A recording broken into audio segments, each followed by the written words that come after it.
Good morning. I hope कि कैसे acidic behaviour effect हो रहा है, OH का बिहेवियर कैसे चेंज हो रहा है, ये आप समझने की कोशिश कर रहे होंगे। इसी सीक्वेंस को फिर आगे बढ़ाना है। आज हम जिस टॉपिक पर गप्पे मारेंगे वो है एक्सप्लेनेशन काय के लिए stronger acidic character of phenol than alcohol. वैसे हमने थोड़ी बात की होगी लेकिन हमने रेजोनेंस स्ट्रक्चर पर बात नहीं की, उसका भी एक अलग इम्पैक्ट है।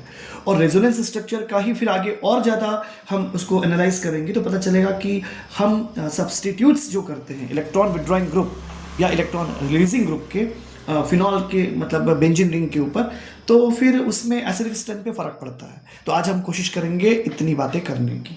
तो देखिए क्या होता है कि ये तो आपको पता ही है कि phenols are stronger acid than the alcohol, ये तो बिल्कुल सही है।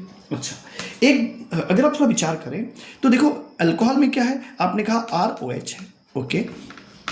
इसमें क्या है C6H5 और OH है।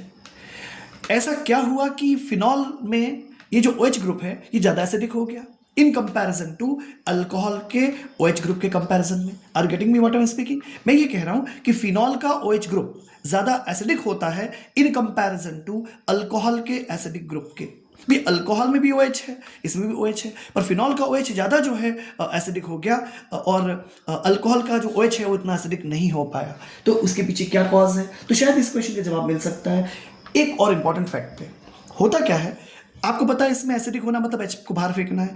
अगर H बाहर फेंक दिया तो जो बनेगा उसे आप कहोगे RO। मैं ज़्यादा यहाँ पर पोलैरिटी वगैरह नहीं यूज़ कर रहा हूँ, लिख देता हूँ चलो माइनस, फिर मुझे डॉट डॉट करना पड़ेगा, ठीक है। तो यहाँ पे आपने कह दिया डॉट डॉट, फिर डॉट डॉट और डॉट डॉट, ठीक है, ये हो गया। अब जब ये से बाहर जाएगा तो क्या होगा, ये तो बेंजीन रिंग है साहब, यहाँ पे ऑक्सीजन, फिर dot dot dot dot dot dot और माइनस, ठीक है। ये कहानी होता क्या है, हाइड्रोजन के रिलीज के बाद यानी प्रोटॉन के डोनेशन के बाद जब आपने हटा दिया हाइड्रोजन को, जो बचा उसकी स्टेबिलिटी क्या कहती है, यानी H के रिमूव होने का क्या फर्क पड़ा। अगर H के रिमूव होने का कुछ फर्क पड़ता है तब तो H का अटैचमेंट इंपॉर्टेंट था, पर H के रिमूव होने का कोई फर्क नहीं पड़ा या और ज्यादा स्टेबिलिटी होगी जो कि हो जाएगी। Phenoxide ions are much stable in comparison to phenol, ठीक है। रेजोनेंस का इफेक्ट लगता है। अभी इतना कहना ठीक होगा कि फिनॉल में H के जाने से कोई फर्क नहीं पड़ता। अब जब फिनॉल में H के जाने से कोई फर्क नहीं पड़ता तो बहुत हैप्पीली यहां से H चला जाता है, लेकिन अल्कोहल में से H जाने से फर्क पड़ता है। अरे भैया इसकी स्टेबिलिटी इफेक्ट होती है, RO स्टेबल नहीं हुआ करता। इस बार हम थोड़ा सा बात करेंगे ऑन बिहाफ ऑफ रेजोनेंस। देखिए फिनॉल्स जो होते हैं ना, फिनॉल उसमें रेजोनेंस हाइब्रिड माना जा सकता है कुछ स्ट्रक्चर्स का। लेट मी मेक इट, आपको ये बहुत अच्छे से आता होगा, आना चाहिए, बड़ा सरल और इजी होता है। कैसे? आपने कहा पहले बनाइए बेंजीन रिंग, कई बार आपने पहले भी किया होगा, ऐसा कुछ नया नहीं है। ये OH है, ऑक्सीजन के पास पता है आपको 4 इलेक्ट्रॉन है। क्या होता है, आप यहाँ पे इसको शिफ्ट कर दीजिएगा और उसके बाद में इस इलेक्ट्रॉन का पेयर की शिफ्टिंग यहाँ पे हो जाएगी। अगला ही स्ट्रक्चर आप बना दीजिएगा, यहाँ पर देखिए डबल बॉन्ड क्रिएट हो जाएगा, ऑक्सीजन आ जाएगी, ऑक्सीजन के ऊपर प्लस चार्ज आ जाएगा, एक लोन पेयर ऑफ इलेक्ट्रॉन लिखिए और एक H लिखिए। Am I clear? ये कहानी हो गई। अच्छा, अब ये यहाँ आ चुका है, मतलब इस पोजीशन के ऊपर क्या है, नेगेटिव है। ये यहाँ गया ना, इस पोजीशन पे नेगेटिव आ गया और ये एज इट इज अपनी जगह है, ठीक है। अगले स्टेप में क्या होगा, हम यहाँ पे ऐसे बना देते हैं एरो कि ये सब रेजोनेंट स्ट्रक्चर है। अब अगले स्टेप में क्या होगा, फिर से बना देते हैं इसको। अब यहाँ पे डबल बॉन्ड बनाइए, ऑक्सीजन बनाइए, प्लस बनाइए, डॉट डॉट बनाइए, H लिखिए, ये तो कॉमन है, शाबाश। अब इसकी शिफ्टिंग यहाँ पे हो गई और इसकी शिफ्टिंग यहाँ पे हो गई, तो ये जो है नेगेटिव कैरेक्टर यहाँ पे आ गया, ये अपनी जगह पे कायम है और इसकी शिफ्टिंग यहाँ पे हो गई थी, डबल बॉन्ड यहाँ पे आ गया। Am I clear? चलिए और आगे बढ़ते हैं। अब आगे क्या होगा, ये फिर से बनाई बेंजीन की रिंग, ऑफकोर्स ये ऑक्सीजन हो गया, प्लस है, डॉट डॉट किया, यहाँ पे H किया, कोई परेशानी नहीं, ठीक है। इसकी शिफ्टिंग यहाँ पे हो जाएगी, इसकी शिफ्टिंग यहाँ पे हो जाएगी। देखो ना ध्यान से, यहाँ पे आएगा माइनस, है ना, यहाँ पे माइनस आ गया और यहाँ पे बॉन्ड यहाँ पे आ गया और ये यहाँ पे बरकरार है। Am I clear? चलिए आगे बढ़िए। फिर क्या होगा, फिर ये होगा, ये तो दिवाली की रंगोली टाइप की नहीं दिखती, ओके। तो ये क्या हो गया, ये यहाँ आ जाएगा और इसको यहाँ पे पहुँचा देने का है। तो ये ऑक्सीजन है, सिंगल बॉन्ड से लग जाएगा, वापस डॉट डॉट डॉट डॉट हो गए, अब प्लस हट जाएगा, OH आ जाएगा और ये यहाँ पे आ चुका, तो यहाँ पे ये लग जाएगा, ये यहाँ, ये यहाँ। ये मैंने आपसे पहले भी कहा था और ऐसे आपको आता ही है। क्या, अगर आप ध्यान से देखेंगे तो ये स्ट्रक्चर इसमें तब्दील हो गया, अल्टीमेटली यही हुआ है। अगर आप ध्यान से देखेंगे तो ये स्ट्रक्चर यहाँ देखो तब्दील कैसे हो गया, देखो ना ध्यान से, पर एक सिंगल स्टेप में नहीं हुआ ना, यही तो खेल है। तो ये होगा यहाँ पे OH और इसका अल्टीमेट आपने कन्वर्शन किस में किया है, ये OH है, ये इधर इधर इधर, यानी अगर आप देखेंगे तो ये पाई इलेक्ट्रॉन है ना, जिसे बोलते हैं डीलोकलाइज्ड पाई इलेक्ट्रॉन, उनका मूवमेंट हो गया, तो हाइब्रिड स्ट्रक्चर क्रिएट हो जाता है। Am I clear? तो होता तो अल्टीमेटली क्या हुआ कि रेजोनेंस के कारण, ये इसको हम क्या बोलते हैं, रेजोनेंस पाया जाता है फिनॉल में। तो as a result of resonance the oxygen atom acquires a partial positive charge. देखा आपने, ऑक्सीजन एटम पे पार्शियल पॉजिटिव चार्ज आ जाता है। This weakens the OH bond and this facilitates to release the proton. समझिए ना, ऑक्सीजन से H इसीलिए अटैच था क्योंकि ऑक्सीजन के ऊपर नेगेटिव था। ऑक्सीजन से H इसीलिए अटैच था क्योंकि ऑक्सीजन पे नेगेटिव था। किसी कारण से अगर ऑक्सीजन पे पॉजिटिव आ गया, जो कि आ गया यहाँ पे, तो रेजोनेंस के कारण आ गया, तो ऑक्सीजन पर पॉजिटिव आने से क्या हुआ, हाइड्रोजन को बुरा लगा, तो अल्टीमेटली हाइड्रोजन क्या हो गया, वहां से चल दिया। Am I clear to you? तो मैं रिपीट कर रहा हूं कि ऑक्सीजन के पॉजिटिव नेचर आ जाने के कारण, पार्शियल पॉजिटिव चार्ज कैरेक्टर आने के कारण OH बॉन्ड कमजोर हो जाता है और ये रिलीज ऑफ प्रोटॉन में हेल्प करता है। इसलिए phenols like alcohol also act as Bronsted acid. Am I clear? Bronsted acid की तरह बिहेव करता है, ब्रोंस्टेड एसिड की तरह बिहेव करता है फिनॉल, जैसे कि अल्कोहल करता है। मैं इसको भी शो कर सकता हूं कैसे, देखो ध्यान से, थोड़ा सा ध्यान दीजिएगा, यू में एंजॉय। ऐसे बनाइए, या ऑक्सीजन कीजिए, या डॉट डॉट कीजिए, या डॉट डॉट कीजिए, और यहाँ पर H कीजिए। अब ध्यान से देखना, मान लो मैंने कहा यहाँ पे कि H2O लिखो, डॉट डॉट करो, ठीक है, ये ऑक्सीजन हो गया ना, ये ऐसे हो गया। अब ध्यान से देखिएगा कि क्या हुआ, मैं शिफ्ट कर रहा हूँ, ये इधर पहुँचाया और ये डबल, ये लोन पेयर है ना, इस लोन पेयर की शिफ्टिंग इधर की, ठीक है। तो इससे आप क्या बनाना चाहेंगे, ध्यान से देखिएगा, इट हैपन्स इन एक्वस, तो फिनॉक्साइड आयन बनेगा।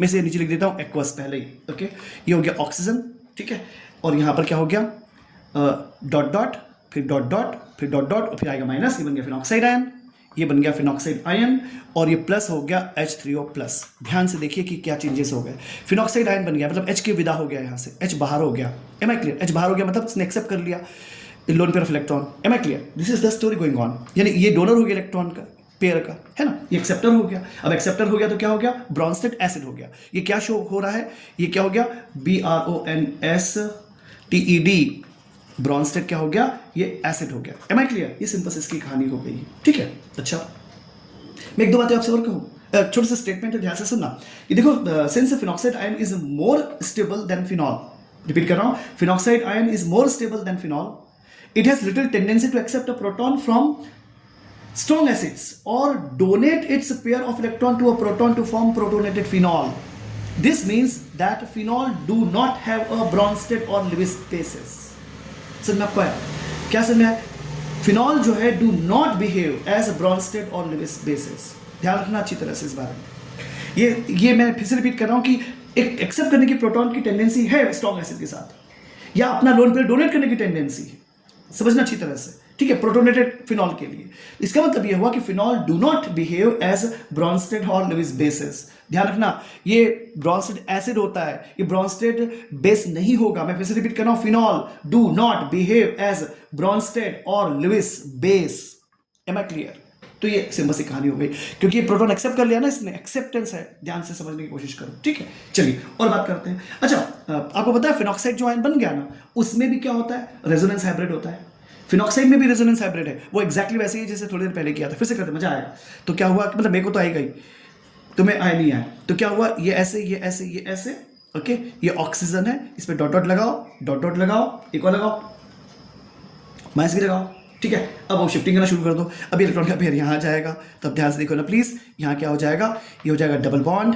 M I clear? वही कथा फिर से, इसकी शिफ्टिंग यहाँ पे हो गई, यहाँ पे माइनस आ जाएगा। ये ऑक्सीजन है, इस पर ध्यान देना, चार्ज मत लगा देना यहाँ पर, क्योंकि 6 इलेक्ट्रॉन है इसके पास, ठीक है। अब क्या होगा, ये ऐसे आ गया, और भैया तुम तो ऐसे ही हो, तुम तो ऐसे ही हो, ठीक है। अब वापस तुम यहाँ पे आ जाओ और तुम्हारी शिफ्टिंग यहाँ पे हो जाएगी, है ना। तो अब इस केस में फिर से देखो ना, ये ऐसे हो गया, ये डबल बॉन्ड हो गया, ऑक्सीजन हो गया, डॉट डॉट हो गया, डॉट डॉट हो गया, ये यहाँ पे आ गया, इसकी शिफ्टिंग यहाँ पे हो गई, माइनस हो गया, ये तुम यहाँ पे हो, है ना। ओ इसके बाद फिर क्या होगा, ये एरो बना लेते हैं ना। इसके बाद क्या होगा, वापस बनाते हैं स्ट्रक्चर, ये डबल बॉन्ड है, ऑक्सीजन है, डॉट डॉट है, डॉट डॉट है। अब क्या हुआ, तुम यहाँ पे आ गए, और भैया तुम यहाँ चले जाओ, तो ये यहाँ पे नेगेटिव आ जाएगा, और यहाँ पर आई होप यू अंडरस्टैंड, ये नेगेटिव यहाँ शिफ्टिंग हुई, यहाँ पे बॉन्ड हो गया, ये ऐसे हो गया, ठीक है। अब वापस इसको यहाँ पे पहुँचा दो और इसको यहाँ पे पहुँचा दो, तो अल्टीमेटली आप क्या करोगे। एम आई क्लियर ना, समझ में आया आपको ये कि क्या हुआ। तब इस केस में वापस इस बार ऐसे हो गया, यहाँ पे सिंगल बॉन्ड हो गया, ऑक्सीजन हो गया, डॉट डॉट हो गया, डॉट डॉट हो गया, यहाँ पर ये ऐसे आ गया, ये ऐसे है, ये ऐसे। Am I clear? ये फिर से स्ट्रक्चर क्रिएट हो गया, ठीक है।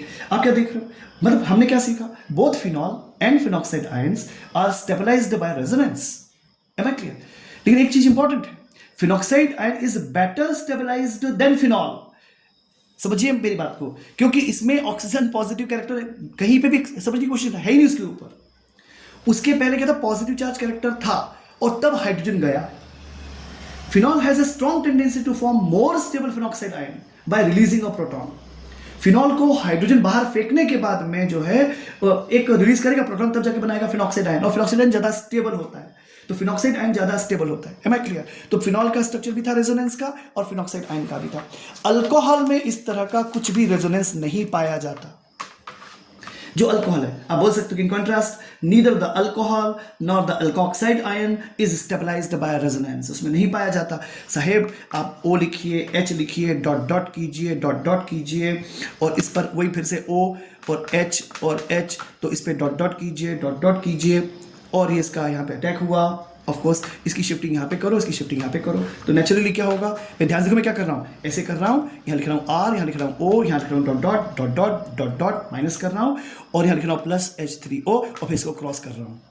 मतलब क्या कह रहा हूँ आपसे, ये ज़्यादा स्टेबल है और ये लेस स्टेबल है, इसलिए ऐसा नहीं होगा, ये नहीं होगा इसलिए।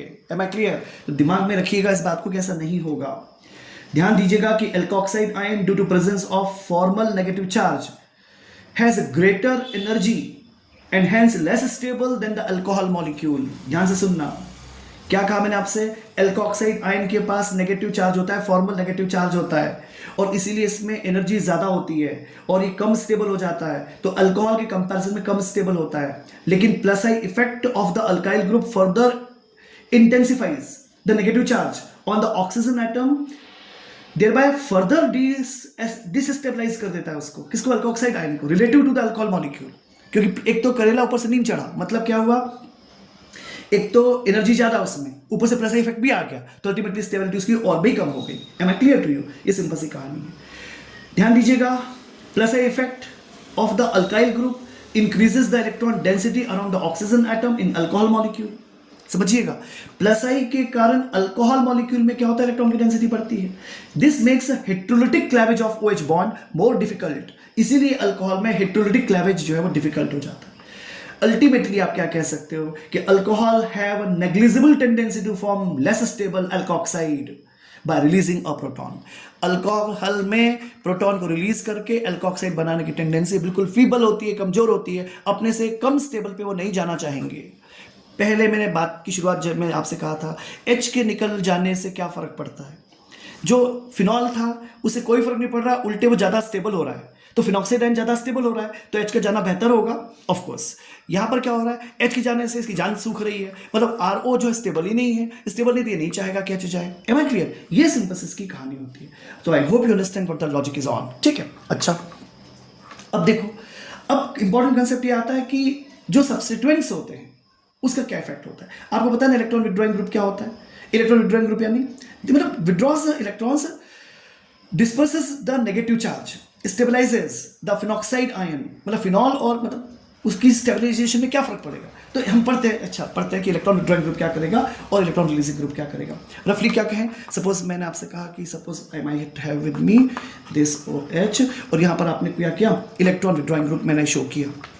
ठीक है, तो इलेक्ट्रॉन विड्रॉइंग ग्रुप से क्या होगा, यहाँ से OH माइनस H2O बाहर हो जाएगा, तो इस केस में क्या होगा, ये आपने बनाया ऐसे, यहाँ से H गायब हो जाएगा तो O माइनस आ जाएगा, और इसको ऐसे शो कर दो इलेक्ट्रॉन विड्रॉइंग ग्रुप। कुछ समझ में आया आपको कि क्या लिखा है? देखो कुछ इलेक्ट्रॉन ग्रुप ऐसे होते हैं जैसे कि हेलोजन्स होते हैं, नाइट्रो ग्रुप होता है, हेलोजन होता है, साइनाइड ग्रुप होते हैं। ये क्या करते हैं, स्टेबलाइज कर देते हैं फिनॉक्साइड आयन को by dispersing the negative charge relative to phenol.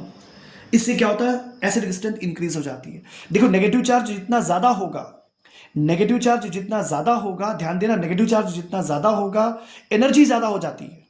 तो फिनॉक्साइड आयन बनने से क्या होगा, अगर ये ग्रुप लगा दिया आपने तो ये ग्रुप क्या करेंगे, नेगेटिव चार्ज को कम कर देंगे, नेगेटिव चार्ज को कम कर मतलब कुल मिलाकर कैसे समझ लो कि ये उससे ज्यादा नेगेटिव है, ये OH से ज्यादा नेगेटिव है, समझने की कोशिश करो। तो इनकी प्रेजेंस के कारण क्या होगा, नेगेटिव चार्ज की जो स्ट्रेंथ होगी फिनॉक्साइड आयन की वो कम हो जाएगी। नेगेटिव चार्ज की स्ट्रेंथ कम हो जाएगी, मतलब नेगेटिव चार्ज मतलब एनर्जी का कम हो जाना, एनर्जी का कम हो जाना मतलब स्टेबिलिटी का बढ़ जाना। मतलब एक तो फिनॉक्साइड आयन पहले से स्टेबल था, ऊपर से अगर आपने इलेक्ट्रॉन विड्रॉइंग ग्रुप अटैच कर दिया तो इलेक्ट्रॉन विड्रॉइंग ग्रुप के अटैचमेंट के कारण क्या होगी, डिस्पर्स हो जाएगा negative charge relative to phenol, तो एसिडिक स्ट्रेंथ क्या हो जाएगी, ऑफ कोर्स इसकी और बढ़ जाएगी, एसिडिक स्ट्रेंथ और ज्यादा बढ़ जाएगी। Am I clear? इसका सिंपल सा फिनोमेना होता है। अच्छा ध्यान देना, ये जो इफेक्ट होता है ये मोर प्रोनाउंस्ड है ऑर्थो और पैरा लोकेशन पर then in meta position with respect to OH group. आपको पता है ना ऑर्थो मेटा पैरा पोजीशन, तो ध्यान देना ये जो मैंने आपको कहानी कही, तो यहां पर एक्चुअली क्या होता है, रेजोनेंस का स्ट्रक्चर आपने देखा है, ऑर्थो ये मेटा लोकेशन है, ऑर्थो और पैरा लोकेशन के ऊपर इलेक्ट्रॉन की डेंसिटी बढ़ जाती है। Am I clear? तो ये इसीलिए ज्यादा डोमिनेंसी शो करता है, और यानी ऐसा बोलना चाहिए ज्यादा प्रमोशनल होता है, ज्यादा जो है ना ये प्रोनाउंस्ड होता है, ज्यादा इंडिकेटिव होता है ऑर्थो और पैरा लोकेशन के ऊपर। समझ में आया?